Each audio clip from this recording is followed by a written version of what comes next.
A Flight for Freedom. The animals in the trees danced around in fear as the voices of bellowing men and howling dogs echoed throughout the midnight forest. A dense cloud of humidity had settled on the earth, creating a sparkling blanket of water droplets that shimmered with the reflection of Joe Clough's candlelight as he scrambled through the thickets.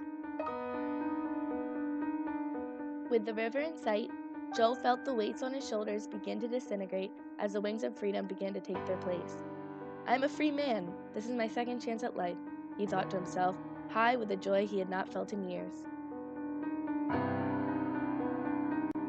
Suddenly, a deep voice was straining Joel's spirit, slamming it down into the deepest pit of his stomach.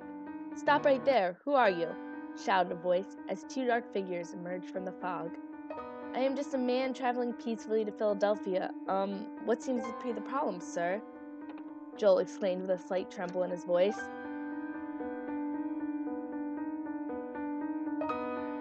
The shaking branches and chattering leaves silenced in anticipation as the two men approached the young man covered in sweat who was glistening with fear.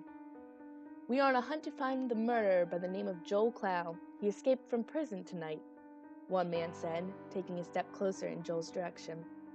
"You wouldn't perhaps know of his location, would you?"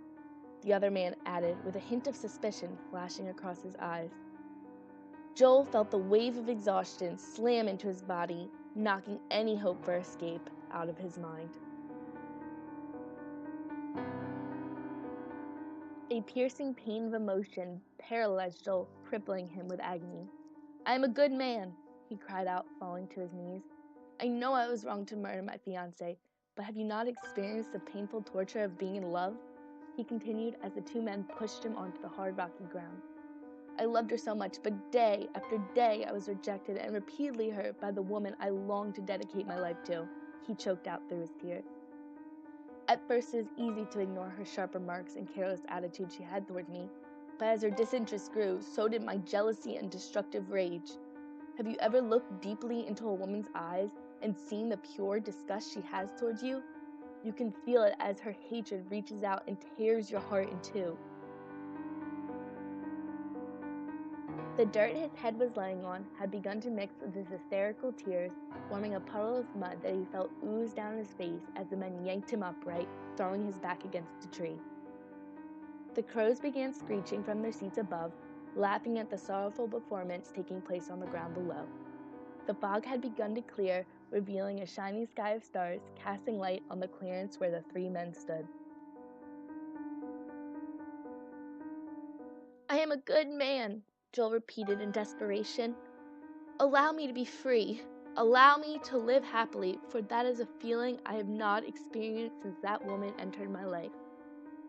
Now that she is gone, I can find the joys in living once again." The two men looked down at the distressed, sorry prisoner, begging for mercy on his own life. "Shut up, you filthy animal," the one uttered. Joel hung his head in a final defeat as the glimmer of freedom he had come so close to having burned to ashes.